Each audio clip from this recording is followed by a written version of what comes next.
La psychose prend pour cible la communauté asiatique, suspectée de transmettre le virus. Des rumeurs circulent par ailleurs depuis l'apparition de ce virus. La contamination se serait notamment faite par les chauves-souris. Alors, je précise que certaines images que vous allez voir peuvent choquer. C'est-à-dire, vous avez reçu des colis qui viennent de Chine, c'est ça ?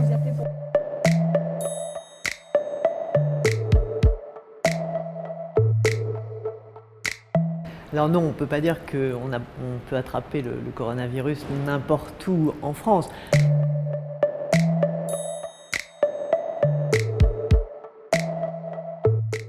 Certes, si on est en contact avec une personne infectée, il y a un risque de transmission, mais le virus ne circule pas dans la population en France comme il circule en Chine. Et par conséquent, le risque aujourd'hui d'être en contact avec une personne infectée est extrêmement faible. Non, le fait d'être asiatique n'est pas en soi un facteur de risque. C'est très clairement le fait d'avoir été dans les zones hautement contaminées. Et vous savez bien que les précautions qu'on prend en France consistent effectivement à mettre en quarantaine les Français qui ont été rapatriés et qui viennent de Wuhan. Non, la nourriture ne transmet pas le nouveau coronavirus.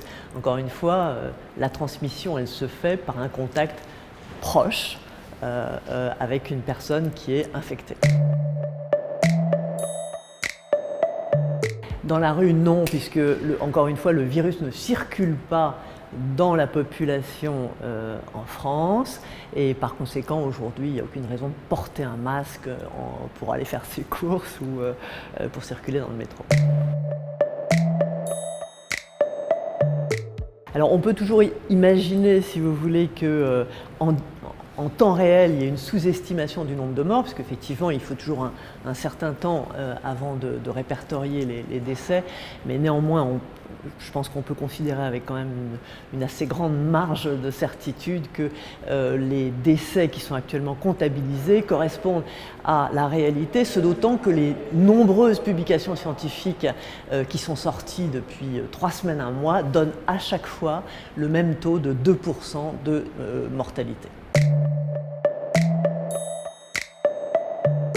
Oui, l'immense majorité des personnes qui sont infectées par le coronavirus guérissent. On peut dire qu'elles guérissent spontanément puisqu'il n'y a pas de traitement à ce stade efficace. Et on sait que effectivement 2% des personnes vont décéder. On sait aussi, et c'est important, que les personnes qui sont décédées sont plus âgées et ont plus de pathologies que les personnes qui ne décèdent pas. Et enfin, un élément plutôt rassurant, c'est que les enfants, il y en a très peu qui sont touchés et ils font des formes très bénignes. Et ça, on le sait des données qui nous viennent de Chine.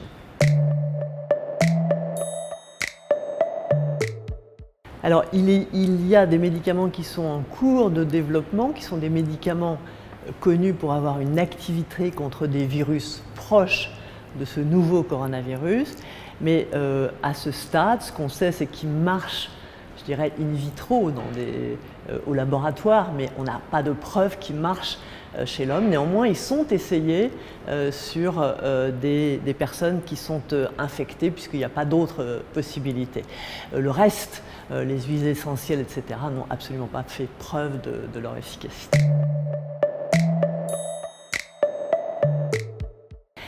Non, je crois qu'on peut être vraiment formel là-dessus. On a vraiment toutes les données pour montrer que les premières victimes en décembre de cette infection sont des personnes qui travaillaient ou ont été en contact proche avec le marché d'animaux de Wuhan.